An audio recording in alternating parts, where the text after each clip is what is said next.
मेरे पास ये automatic gas चूल्हे का जो सप्लाई वाला पाइप होता है, जिसके ऊपर दोनों यूनिटें इसकी जो है लगी होती हैं। इसको चूल्हे में से मैंने निकाल दिया है ताकि इसका प्रॉब्लम जो भी है वो आपको ठीक से मैं समझा सकूं।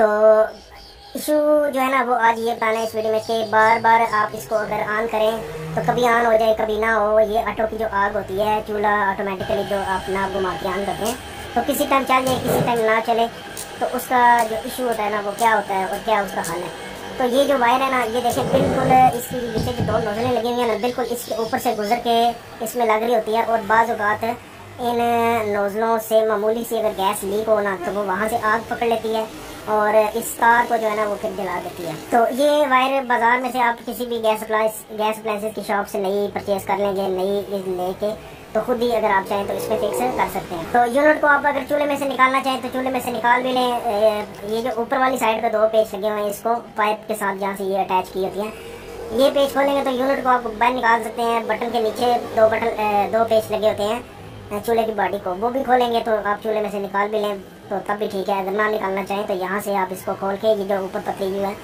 इस पतरी को खोल के तो ये तार निकाल के तो नहीं लगाएंगे। तार बाज़ औक़ात इतनी आसानी से यहाँ से नहीं निकलती, तो इसलिए यूनिट को आप अगर खोल भी लेना, यूनिट को आप बाहर निकाल लें तब भी ठीक है।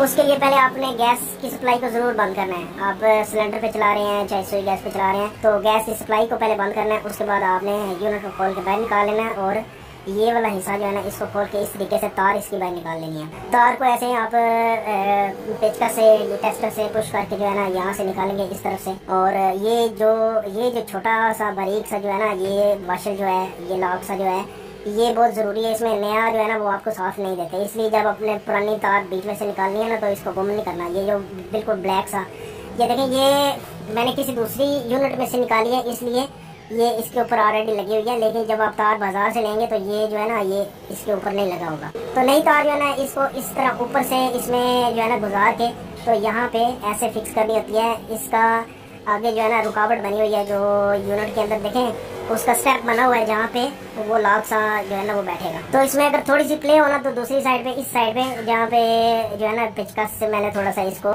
पुश किया था, वहाँ पे आप कागज की छोटी सी पैकिंग रख सकते हैं। और ये लगाते वक्त अगर ये स्प्रिंग जो है ना ये भी आपसे निकल सकता है। अगर ये स्प्रिंग निकल जाए तो आपने इस स्प्रिंग को जो है ना वो मिस नहीं होने देना।